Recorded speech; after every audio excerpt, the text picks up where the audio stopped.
Or is this full-time MMA now? I love full-time MMA right now. Full-time MMA? MMA, Nothing yeah. else? My life, man, yeah.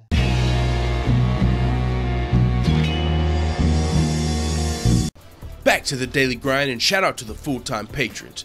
Make sure to hit subscribe if you're new and hit thumbs up if you're not a baby back bagel biting bitch boy, cause you know what time it is. It's full time. MMA. It's Friday, you ain't got no job, and we gonna watch some fights today.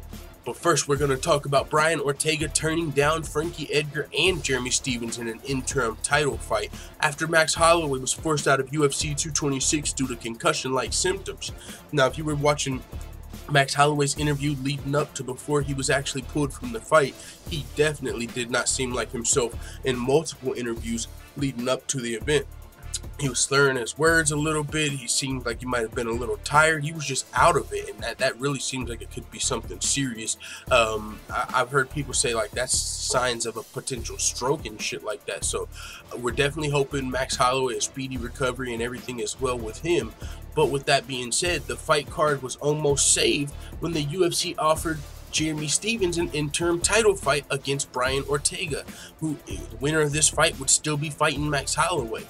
But Brian Ortega is not giving either Jeremy Stephens or Frankie Edgar the opportunity that was just given to him. And that's kind of unfortunate because Frankie Edgar had a title fight with Max Holloway at UFC 222. Max Holloway had an ankle injury, and so Frankie Edgar remained on the card. He said, all right, I lost my title fight, but you know what? I'm staying on the card. Brian Ortega, I'll fight Brian Ortega. He ended up getting knocked out in the first round by Brian Ortega, but if Frankie Edgar would have said, I'm waiting on my title shot, he would have been fighting Max Holloway probably.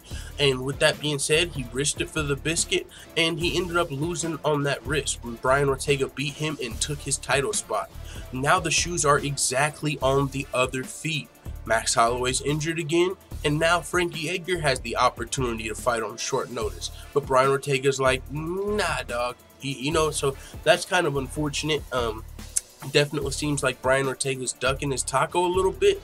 Maybe he doesn't think lightning can strike twice. That was the first time Frankie Edgar was knocked out, let alone in the first round. So if you're going to fight Frankie Edgar again, there's probably not a realistic chance that that's how the fight's going to go. And especially if you think about Brian Ortega as a guy that has been behind in a lot of his fights, but he managed to get that third round finish if he would have went on to lose a decision. So Brian Ortega is now undefeated. But with that being said, that zero almost was gone a few times. So if you fight before your title shot, now that you've earned a title shot, do you want to risk it, your title shot, now that you're here? You might have not even ever thought you were going to get here. Like, imagine in the second round of that Renato Moicano fight, or any of those fights Brian Ortega was down. I guarantee you one thing that was not crossing his mind was a title shot at that moment, until maybe after he got the submission. So this is a spot where Brian Ortega is in, where this is a huge, not just for his career, but for his life, for his finances. And when Brian Ortega actually has plans of doing other big things for the world, it seems. He's got that organization, it's like to help kids at risk and stuff like that. Like he talks about it in his post-fight speeches, Brian Ortega, the Brian Ortega Foundation. So Brian Ortega is definitely going to be very charitable and stuff with his money, but at the same time, this is still going to be the biggest fight and opportunity of his life in fighting Max Holloway. And if he fights Jeremy Stephens, or if he fights Frankie Edgar, he could lose that shot very easily. Both of those guys are beasts, and they're in the top 5 of the featherweight division for a reason. Jeremy Stephens has a fight coming up with Jose Aldo, and if he wins that fight, he moves to the number 2 contender, and the only guy above him would be Brian Ortega. So if Jeremy Stephens wasn't scheduled right now, him versus Brian Ortega would already be the number 1 contender fight. That's the number 1 and the number 2 contenders.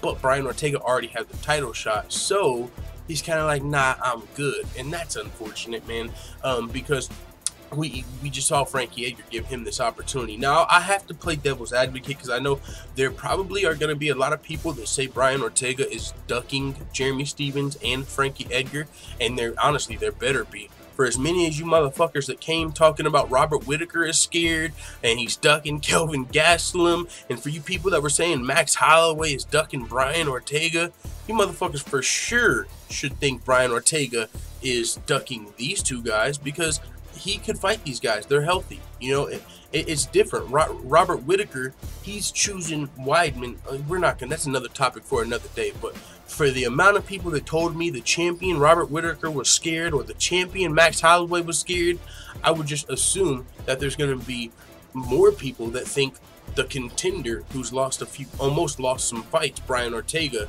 is ducking a little bit. But now, like I said, to play devil's advocate, this is the difference here with me. Brian Ortega, I'm going to give him a pass here. And this is why. Just because this is the biggest opportunity of his life and he's never had it before. Frankie Edgar's a different story.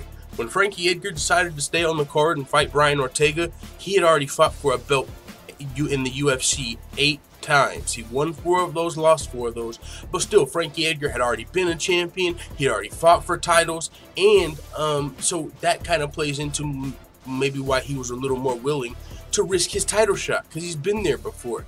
Brian Ortega's never been there before, and like I said earlier, he might have never even envisioned this moment. Like, yo, I'm actually about to fight for a UFC title. Like, what the fuck, I'm here.